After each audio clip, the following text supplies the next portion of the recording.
Well, salutations, everyone. Once again, it is I, Scott McCLELLAND, in the Diablo Manor, and it's been a couple weeks since we've talked.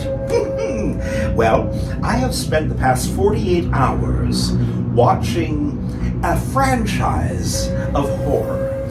Now, understand this, it is a genre that I don't really like, but there are moments in this genre that I kind of do enjoy, and this genre is the slasher. So, let's get right down to it. I have been watching 6 movies based on one idea, and it's called Wrong Turn. Now, the first Wrong Turn was made in 2003, and it was, well, produced by somebody that you normally wouldn't see as a production person in the film industry. His name is Stan Winston. Now, some of you might know his name. Stan Winston has Stan Winston Studios in Hollywood and does many of the special effects in horror films. So, I was intrigued with the idea that a special effects guy was actually producing a horror film, not just working on the SFX. So, to get right down to it, I had to watch this one. Now, I had watched it, 10 years ago, but of course I wasn't thinking the way I'm thinking right now, which is critically.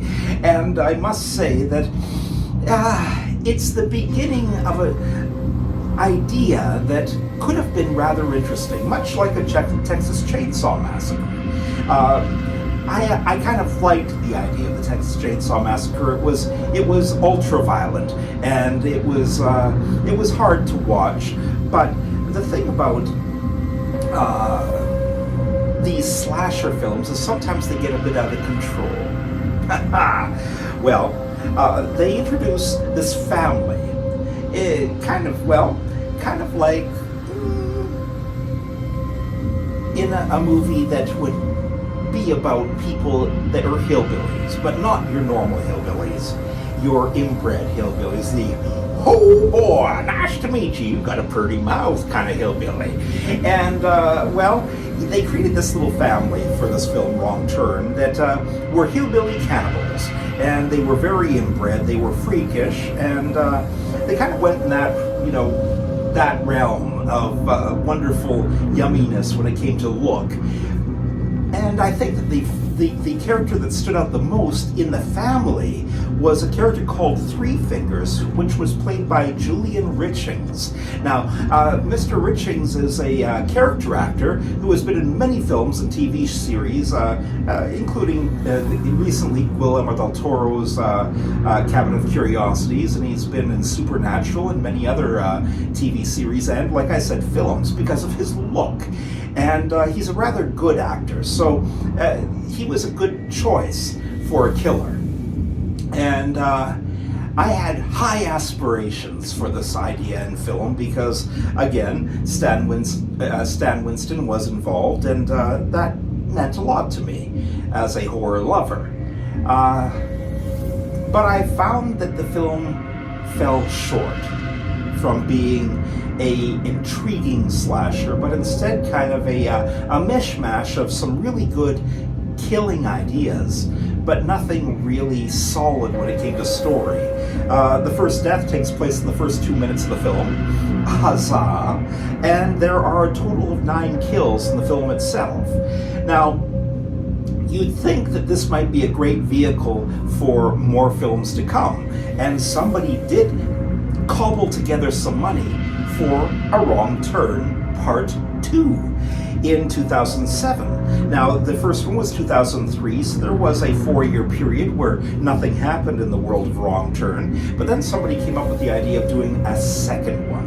And again, we are back in West Virginia, in the Ozarks, as it were, and the hillbilly family is once again doing what they do best, eating people.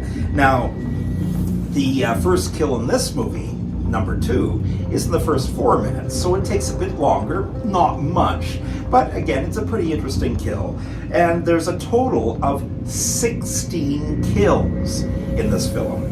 Now, this one takes on a different idea, appeal-wise. The first one was kind of about hikers that get lost in the woods, and of course they take and die because the family finds them.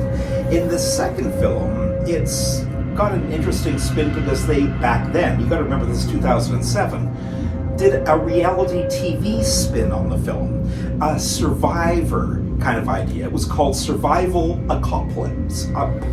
Apocalypse. Whoo! Try and say that with peanut butter in your mouth and some crackers. Wow. Well, anyhow, the host of that show, Survival Apocalypse, is of course a person that was very popular in the early 21st century, Mr. Henry Rollins. And so here's the cool factor, you think, for the film. Now, this is before you go and see it. You're saying to yourself, oh, this is going to be good. It's got Henry Rollins in it. They've got the, this thing going on where it's reality TV based. Could be a little different than the first one. I'm ready to watch it. Well, let's see. The Hillbilly family, first off, Stan Winston was not involved in this second film. And the prosthetics on this Hillbilly family, these genetic freaks as it were pretty lame. And the actors playing these dumbass hillbillies that are cannibals were not really good, in the sense that you never felt like they had ever eaten anybody before. They were just a whole bunch of guffawing kind of stupid hillbillies. And I think I will bring this up again and again and again over time. There is a lot of hillbilly giggling while they run after these poor teenage/college students through the woods. And the sets in any part of this film sucked. I mean, really. The treatments on the walls to make the walls look old look like a grade 6 student had probably done it for them. And there was just something dumb about this film. The acting was absolutely horrible. Now, the first wrong turn, I will give 2 stars. The second wrong turn, on the other hand, I'm only going to give 1 star. This is out of 5. And I have to say that after the second wrong turn, I didn't think that they really could make a third. Who would want, after the tripe that I had just watched, want to create any more wrong turn movies? But as it stands, somebody came up with the money, and there was a Wrong Turn Part 3 in 2009. Now again, these were different producers, different directors, and of course, because all the actors get killed, different actors.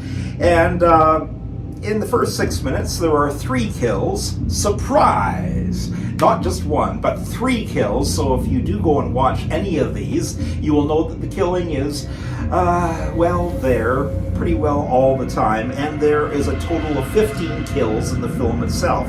Now this time, the film is based around escaped convicts. So we've got these tough kind of jailbirds that are now running in the forest trying to get away from the law. And what happens? Well, they meet the family, and the family, once again,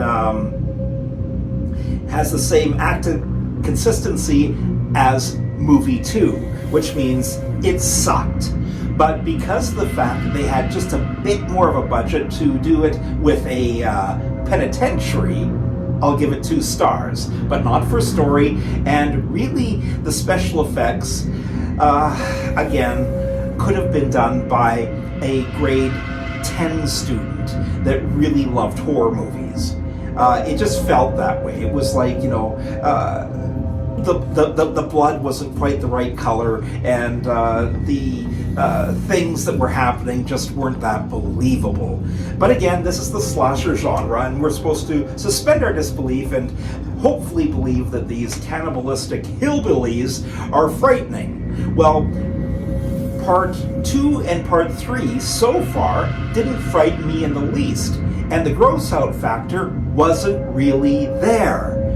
So I thought to myself after number 3, nah, they're not going to make any more of these movies. Ha! Was I ever wrong? They made a Wrong Turn number 4 in 2011. Now, the first kills in the first 5 minutes. Not bad. There is a total in this movie of 194 kills. Yeah, you heard me. 194 kills. Now, of course, we don't mean that you're seeing 194 people getting killed. They're killing a lot of people over the course of the film, but sometimes in large groups. And I mean that because this movie takes place in a psych ward. That's right. Now the hillbillies have been taken and put into a psych ward where they're trying to rehabilitate them. Not a good idea, because they're rather prolific, and I think that they started to actually get a bigger family going on in the psych ward. And so it's kind of one flew over the hillbilly's nest. You know what I mean? No. Well, if you have ever seen One Flew Over the Cuckoo's Nest, you've seen a real movie. This, on the other hand, is not. Although I have to say the acting is a smidge better. I'd say that a grade 12 class in drama probably would have done as good in acting this film out as the actors in this film. So that's not bad compared to the grade 5 level of all the other films except for the first one. So, there's a small bit of a plot that allows you to get to know these characters, the good people, before they're killed. And there's a little twist to the story that I don't want to give away. So I'm going to give this one a 2.1 stars. Oh, yes, and I'm being kind with that 0.1 point. Because, again, Wrong Turn 4 was, just like the other ones, kind of a dead sucker. And I don't know how anybody could have looked at that and the rest of that franchise and gone, geez, you know, I have, I don't know, maybe $5 million. I'd love to throw it in the garbage. Let's try throwing it in the garbage to Wrong Turn 5. Yes! In 2012, somebody else came up with the bright idea of doing a number 5 to this film. Now, as much as Friday the 13th started to get really hammy until even Jason went to space, and God forbid, even the Nightmare on Elm Streets got so crazy they were almost like Bugs Bunny cartoons. Wrong Turn 5 just shows us just how bad people want bad films sometimes. I think there must be somebody out there that just loves really bad movies, because the acting is so over-the-top bad that you can't care for the characters because you can see them trying to remember their lines while it's taking place. And again, it's a parody this time of the hillbilly family. They're making fun of themselves in the sense that there's even more goofy laughter from the hillbillies as they're running, and there's slapstick comedy taking place, and this one's based on, I guess, a Halloween kind of time period where everybody dresses up like crazy hillbillies in the town that's near this forest in West Virginia. And you can't tell one from the other most of the time, or that's what they're hoping. Because, well, yes, certain people that are dressed up in Halloween costumes do get killed because they are accidentally seen as those cannibal hillbillies. Ho ho! But, you know, this again was really hard because I wanted to really like it because guess what? I heard that there was somebody attached to it that may have been its saving grace. Doug Bradley. Now, for those of you that don't know, Doug Bradley was the actor that played Pinhead in the movie Hellraiser, and a couple of the others after that. And so he's the patriarch of the family, and I thought this was a nice introduction to this character, I thought.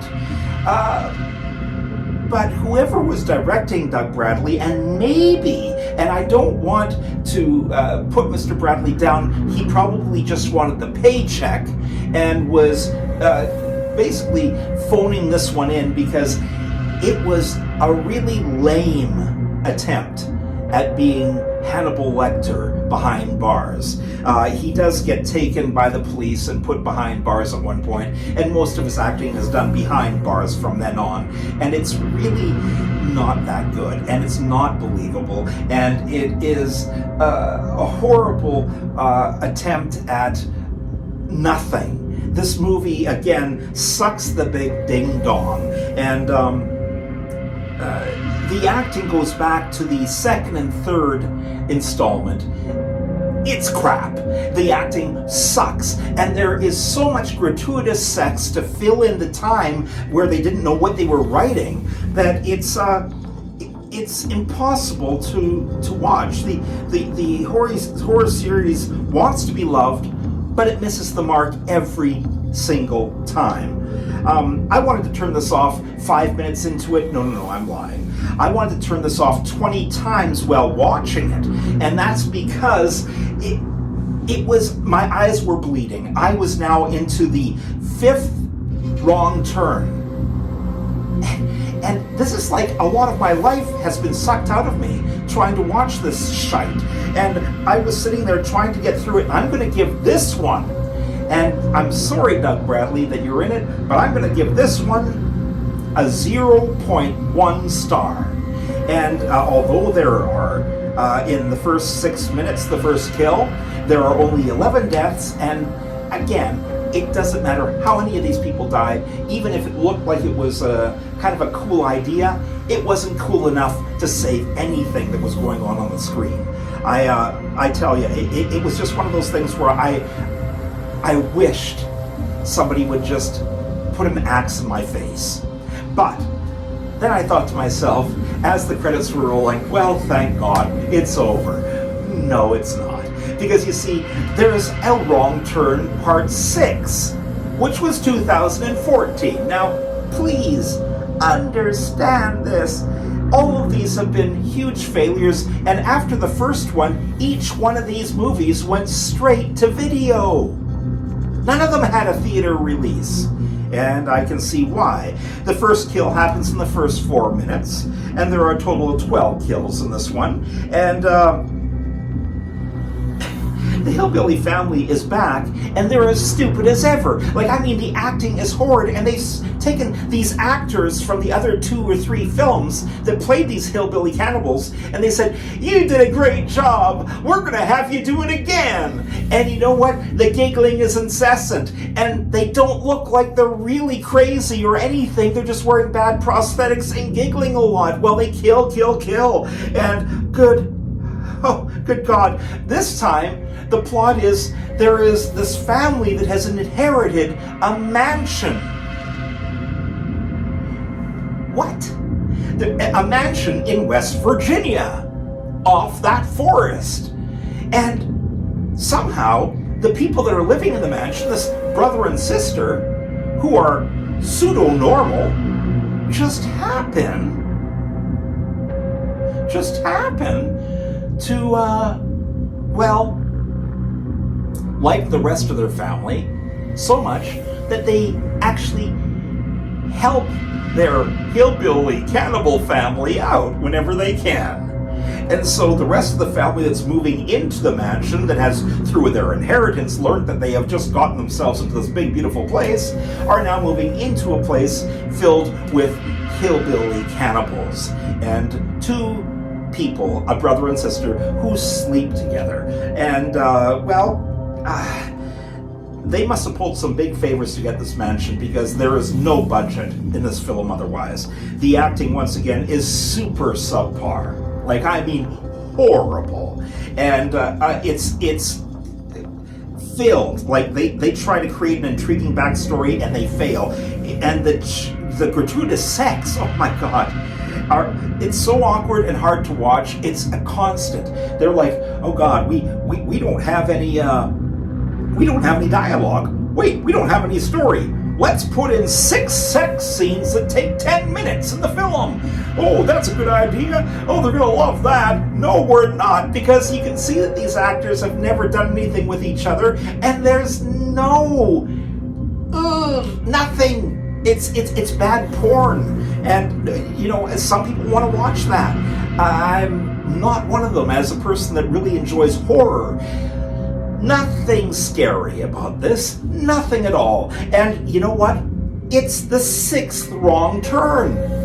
Well, there's something wrong with these turns. People should be just turning away from these movies constantly, but they're not. So here we are. I'm sitting here thinking, how many stars can I give this fucking thing? 1.3 stars, because it's in a mansion.